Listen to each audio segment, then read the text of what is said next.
Hi friends, welcome to my channel. So இன்றைக்கி நம்ம சேனலில் என்ன டாபிக் பற்றி பார்க்க போகிறோம். ஸோ யூஸ்வலாக நம்ம சேனலில் வந்து ஏதாவது ஒரு மெடிக்கல் கண்டிஷனை பற்றி பார்த்துருக்கோம், இல்லை ஏதாவது ஃபேக்ட்ஸ் பற்றி பார்த்துருக்கோம், குக்கிங் வீடியோஸ் பார்த்துருக்கோம். பட் இன்றைக்கி நான் பேச போகிறது வந்து இப்போ கரண்ட்டாக நடந்துட்டு இருக்கக்கூடிய ஒரு சுச்சுவேஷனை பற்றி தான் பேச போகிறேன். அதாவது உங்கள் எல்லாருக்குமே தெரிஞ்சிருக்கும், லெபனான் கேபிட்டல் பெய்ரூட் கார்கோ போர்ட்டில் நடந்த ஒரு மேசிவ் எக்ஸ்ப்ளோஷரை பற்றி. ஸோ ஃபஸ்ட்டு வந்து இதை வந்து ஓகே என்னவா நடந்திருக்கும் அப்படி இன்வெஸ்டிகேட் பண்ணும்போது அவங்களுக்கு தெரிஞ்சக்கூடிய ஒரு இன்ஃபர்மேஷன் என்னென்னா அமோனியம் நைட்ரேட் வந்து மேசிவாக வந்து எக்ஸ்ப்ளோர்ட் ஆகிருக்கு. ஸோ அதனால தான் வந்து இவ்வளோ பெரிய பிளாஸ்ட் நடந்திருக்கு அப்படின்னு சொல்லியிருக்காங்க. பட் இந்த அமோனியம் நைட்ரேட்னா என்ன, இதுன்னா அவ்வளோ பெரிய எக்ஸ்ப்ளோசிவாக ஏன் ஆச்சு, ஸோ அந்த மாதிரியான இன்ஃபர்மேஷன்ஸ்லாம் வந்து நான் உங்களுக்கு இந்த வீடியோவில் வந்து கொடுக்க போகிறேன். It's a really pathetic situation in Beirut because almost அந்த இடத்த சுற்றி இந்த hospitals were being damaged, around 4 to 5 hospitals are damaged. And இப்போ அந்த கண்ட்ரியில் வந்து இருக்கிறவங்களுக்கு வந்து நிறைய பிளட் வந்து தேவைப்படுது அப்படின்னு சொல்லியிருக்காங்க. பிகாஸ் இப்போ வந்து ரிப்போர்ட் படி 135 people have been died and more than 4,000 have been injured. And இன்னும் நிறைய பேர் கம்ப்ளைண்ட் பண்ணிகிட்டே இருக்காங்க, அவங்க நிறைய பேர் அவங்க ஃபேமிலி மெம்பர்ஸ் காணும் அப்படின்னு சொல்லிட்டு. அண்ட் தேடும் போது இன்னும் ஒரு நிறைய இடத்துல போயிட்டு பார்க்கும்போது நிறைய டெட் பாடிஸ் வந்து அவங்களால வந்து போலீஸால் வந்து எடுக்க முடியுதுன்னு சொல்கிறாங்க. So it's really a pathetic situation. So this means I'm telling you, if any of your friends are near Lebanon or Beirut, so please ask them to go and donate blood because the country needs medical help.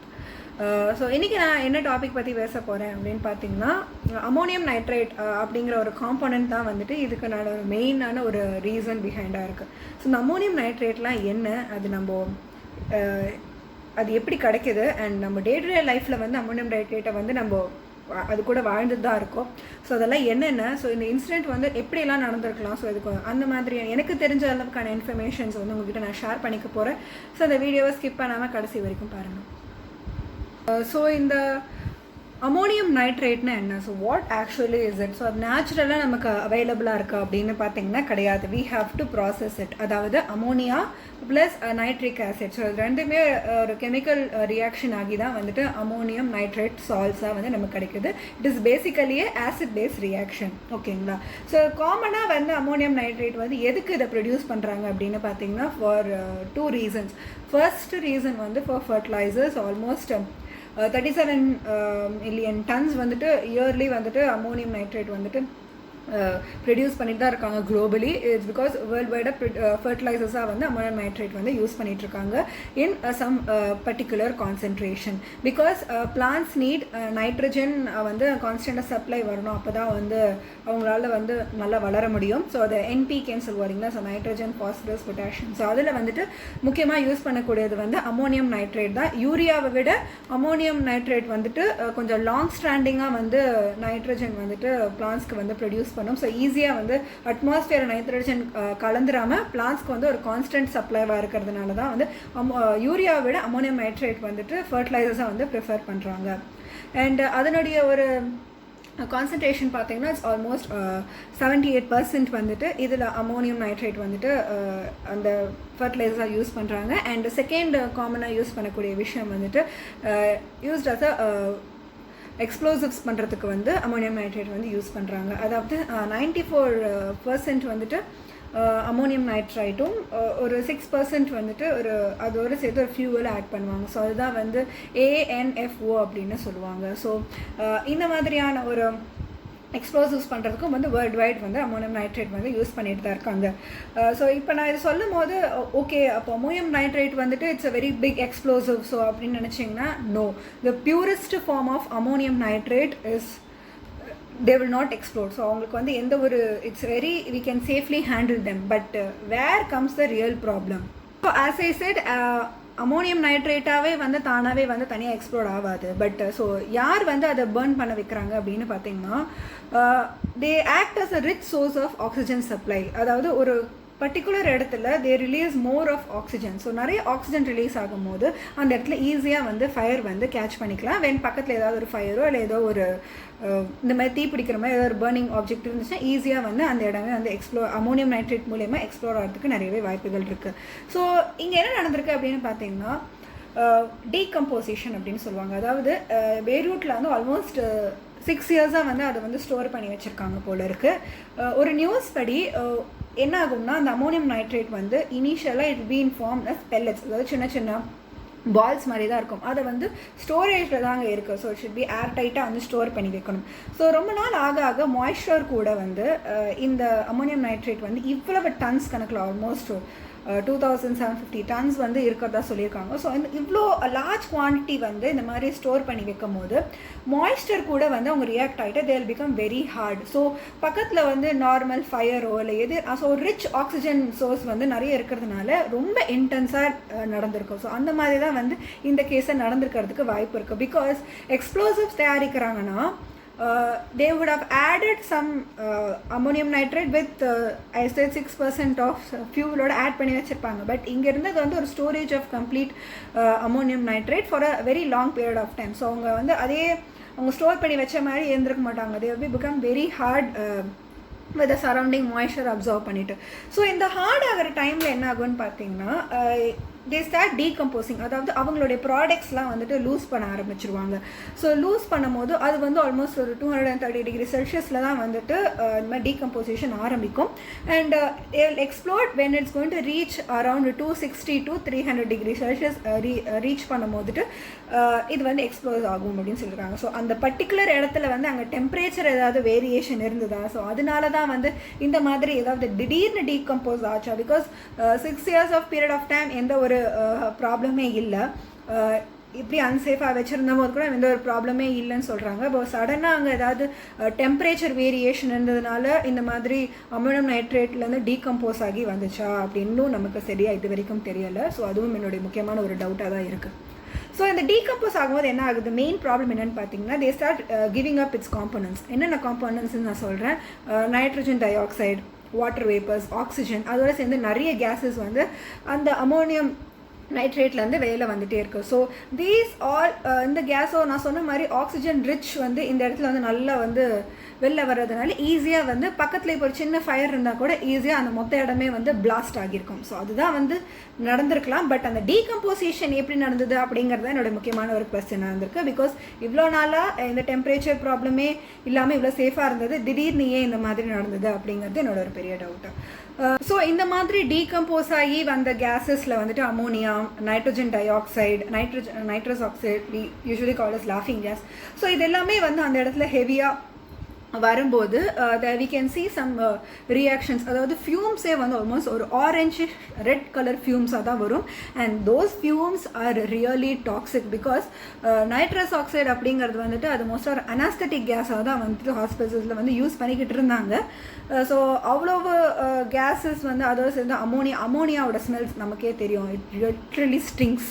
So அந்த ஏரியாவே வந்து இப்போது literally toxic even to breath. ஏன்னா அவ்வளவு case 2750 டன்ஸ்லேருந்து இந்த மாதிரி கம்பஸ்ட் ஆகி வெளியில் வந்திருக்கிற கேஸ் வந்து எப்படி இருக்கும்னு இமேஜின் பண்ணி பாருங்கள். It's literally a battery situation. So இந்த அமோனியம் நைட்ரேட் அப்படிங்கிறது வந்துட்டு வெறும் இந்த ஃபர்டிலைசர்ஸ் அண்ட் எக்ஸ்ப்ளோசிவ்ஸில் மட்டும்தான் யூஸ் பண்ணுறாங்களா அப்படின்னு பார்த்தீங்கன்னா கிடையாது. We are still not using it on day to day life. அதாவது இப்போ ஐஸ் பேக்ஸ்லாம் நீங்கள் இன்ஸ்டன்ட் ஐஸ் பேக்ஸ்லாம் கேள்விப்பட்டிருப்பீங்க. வச்ச உடனே வந்து நல்லா இந்த ஸ்போர்ட்ஸ்மேன் இன்ஜுரி இருக்கவங்க, பேக் பெயின், ஜாயின்ட் பெயின் இருக்கிறவங்களுக்கு எல்லாருக்கும் சொல்லுவாங்க ஐஸ் பேக் வைங்க அப்படின்னு சொல்லுவாங்க. ஸோ இந்த இன்ஸ்டன்ட் ஐஸ் பேக்கில் கூட இந்த அமோனியம் நைட்ரேட் வந்து ஒரு முக்கியமான ஒரு காம்பனண்ட்டாக இருக்குது. அதுக்கு நான் ஐயோன்னு சொல்லிட்டு பயந்துடாதீங்க. Because ammonium nitrate is soluble in water. And அப்பயும் சொன்ன மாதிரி அதனோட சேர்ந்து இம்ப்யூரிட்டிஸ் வந்து ஏதாவது கலந்தால் மட்டும்தான் வந்து, அதுவும் ரொம்ப அன்சேஃபாக வச்சுருந்தால் மட்டும்தான் வந்து இந்த மாதிரியான எக்ஸ்ப்ளோசிவ்ஸ்லாம் ஆகிறதுக்கான வாய்ப்புகள் இருக்குது. பட் வாட்டரோட கலந்துருச்சுன்னா it will show some endothermic reactions.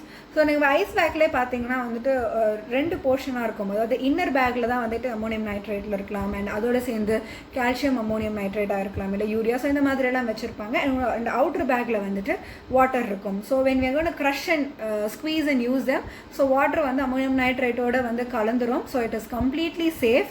It is available even in gel forms அந்த மாதிரி அவைலபிளாக இருக்குது. ஸோ இந்த இன்ஸ்டன்ட் ஐஸ் பேக்ஸை நினச்சி நம்ம பயப்படலாம் தேவை கிடையாது. But I'm just telling you we are using ammonium nitrate even in our day to day life.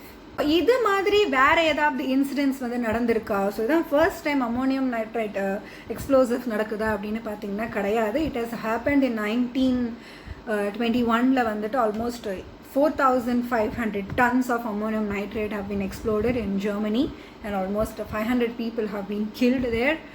Next பார்த்தீங்கன்னா யூஎஸில் 1947 டெக்ஸஸில் வந்துட்டு இதே மாதிரி 2,000 tons வந்து பிளாஸ்ட் ஆகி 581 people have been died. And இப்போது கொஞ்ச நாள் முன்னாடி சைனாவில் 2015 வந்துட்டு இதே மாதிரியான ஒரு எக்ஸ்ப்ளோசிவ்ஸ் நடந்து almost 173 people have been died. நான் இந்த எக்ஸ்ப்ளோசிவ்ஸ் அப்படின்னு சொல்கிறேன் இல்லைங்களா. ஸோ அந்த எக்ஸ்ப்ளோசிவ்ஸ் அப்படிங்கிறது வந்து ஃபஸ்ட்டு தயாரித்தது வந்து இப்போ ஏதாவது மைன்ஸோ இல்லை ஏதாவது குவாரிடியோ போயிட்டு அங்கே யூஸ் பண்ணுறதுக்கு தான் வந்து இந்த அம்மோனியம் நைட்ரேட்டை வந்துட்டு பெருமை யூஸ் பண்ணிகிட்ருக்காங்க.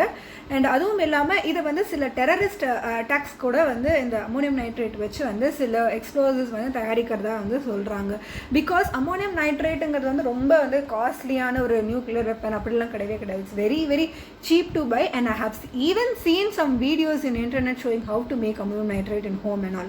So அது ரொம்ப சீப்பாக இருக்கிறதுனால கூட வந்து இதை ரொம்ப ஈஸியாக வந்து மிஸ்யூஸ் பண்ணுறதுக்கு மாதிரி இருக்குது. ஸோ நம்ம கண்ட்ரியில் 2012 வந்துட்டு இந்தியாவில் வந்து அம்மோனியம் நைட்ரேட் வந்து எப்படி யூஸ் பண்ணணும், எந்த அளவில் யூஸ் பண்ணணும், அதுவும் லார்ஜ் குவான்டிட்டிஸ் வந்துட்டு ஹெவிலி பாப்புலேட்டட் ஏரியாவில் வந்து வைக்கக்கூடாதுன்னு. ஸோ அந்த மாதிரி நிறைய ரூல்ஸ் அண்ட் ரெகுலேஷன்ஸ் வந்து நம்ம கண்ட்ரியில் வந்து போட்டிருக்காங்க. And to be very clear, Pakistan வந்துட்டு அம்மோனியம் நைட்ரேட் மாதிரியாக இருக்கிற சில காம்போனன்ட்ஸ் வந்து பேன் கூட பண்ணியிருக்காங்க. அவங்க கண்ட்ரியில் வந்து அது வரக்கூடாது, அஸ் அ ஃபர்டிலைசராக கூட யூஸ் பண்ணக்கூடாது அப்படின்னு சொல்லிட்டு பேன் கூட பண்ணியிருக்காங்க. அண்ட் ப்ரீவியஸ் ஹிஸ்ட்ரியில் பார்த்தீங்கன்னா சில இடத்துல வந்து ஒரு பெரிய ஒரு பாண்டு கட்டணும். ஸோ அப்போ அந்த மாதிரி இருக்கும் போது வந்து அம்மோனியம் நைட்ரேட்டை யூஸ் பண்ணி தான் வந்துட்டு அந்த இடத்த வந்து பிளாஸ்ட் பண்ணி அங்கே வந்து பாண்டாக வந்து உருவாக்கிக்கிறதா இருக்க கூட ஹிஸ்ட்ரியில் சில விஷயங்கள் இருக்குது. இந்த பிளாஸ்ட் வந்துட்டு ரெண்டு விதமாக நடந்திருக்கிறதுக்கான வாய்ப்புகள் இருக்குது, எனக்கு தெரிஞ்ச வரைக்கும் தான் நான் சொல்கிறேன். ஸோ ஃபஸ்ட் ஒன் என்ன அப்படின்னு பார்த்தீங்கன்னா, அதாவது அவங்க பர்ஃபெக்டாக ஸ்டோர் பண்ணி வச்சுருக்கலாம். பிகாஸ் 6 இயர்ஸாக எந்த ப்ராப்ளமே இல்லை, அங்கேயே தான் இருக்குது, அந்த போர்ட்லேயே தான் இருக்குது. ஸோ இப்போ வந்து ஏதோ ஒரு எக்ஸ்ப்ளோசிவ் மிக்சர் லைக் ஏதாவது ஃபியூவலோ ஏதோ ஒன்று தெரியாமல் வந்து அதோட கண்டாமினேட் ஆகி இந்த மாதிரி பிளாஸ்ட் நடந்திருக்கலாம். ஸோ அது வந்து ஃபர்ஸ்ட் ரீசன். செகண்ட் ரீசன் வந்துட்டு நான் முன்னாடி சொன்ன மாதிரி it's a chemical reaction. So decompose ஆகி வர ஆனதுனால ஒரு பர்டிகுலர் டெம்பரேச்சருக்கு மேலே ரீச் ஆகிருக்கும். ஸோ அந்த டீகம்போசிஷன் அப்போ என்ன ஆகும்னு பார்த்தீங்கன்னா, தெல் பி ஹெவி ஹீட் வந்து ப்ரொடியூஸ் ஆகிருக்கும். ஸோ அந்த ஹீட் மூலயமா வந்து ஃபயர் கேட்ச் பண்ணியிருக்கலாம். பிகாஸ் அந்த இடத்துல வந்து ஒரு large proportion of oxidation process is been happening. So அதனால கூட இந்த மாதிரி வந்து ஃபயர் வந்து கேட்ச் பண்ணியிருக்கலாம் அப்படிங்கிறது வந்து ஒரு reason. I just made this video to எனக்கு என்ன தெரியுமோ அதை வந்து உங்ககிட்ட ஷேர் பண்ணிக்கணும் அப்படின்னு நினச்சேன். பிகாஸ் இந்த இன்சிடெண்ட் எதனால பர்ஃபெக்டாக ஒரு கரெக்டாக நடந்தது அப்படின்னு சொல்லிட்டு எனக்கு வந்து தேடும் போது ஒரு பர்ஃபெக்டான ஒரு ஆன்சர் கிடைக்கல. ஸோ நான் ரிசர்ச் பண்ணி பார்த்ததில் எனக்கு தெரிஞ்சு இந்த 2 விதமாக வந்து நடந்திருக்கலாம் அப்படின்னு வந்து என்னோட ஒரு அபிப்பிராயம். It may be wrong also. But உங்களுக்கு இந்த இஷ்யூவை பற்றி ஏதாவது இன்ஃபர்மேஷன் எக்ஸ்ட்ராவாக தெரியும் அப்படின்னா ப்ளீஸ் கமெண்ட்டில் வந்து சொல்லுங்கள், so that we can know about it. And as I said in the starting of the video, please உங்கள் ஃப்ரெண்ட்ஸ் யாராச்சும் லெபனான் பக்கத்தில் இருந்தாங்கன்னா please ask them to go donate blood because they severely need medical help. So let's pray to God so they recover a speedy recovery. So இன்னொரு வீடியோவில் உங்களை வந்து நான் meet பண்ணுறேன். So if you are seeing my channel the first time, கீழே subscribe அப்படின்னு ஒரு button இருக்குது, அதை கிளிக் பண்ணுங்கள். இந்த மாதிரி இன்னும் நான் நிறைய இன்ஃபர்மேஷன்ஸ் வந்து உங்கள்கிட்ட நான் ஷேர் பண்ணிக்கிறேன். So as I said, next video is going to be an interesting medical video. Condition பற்றி பேச போகிறேன். ஸோ மறக்காமல் அந்த வீடியோ பாருங்கள். Until then, it's bye from me, Sneha. Tata. Have a nice day.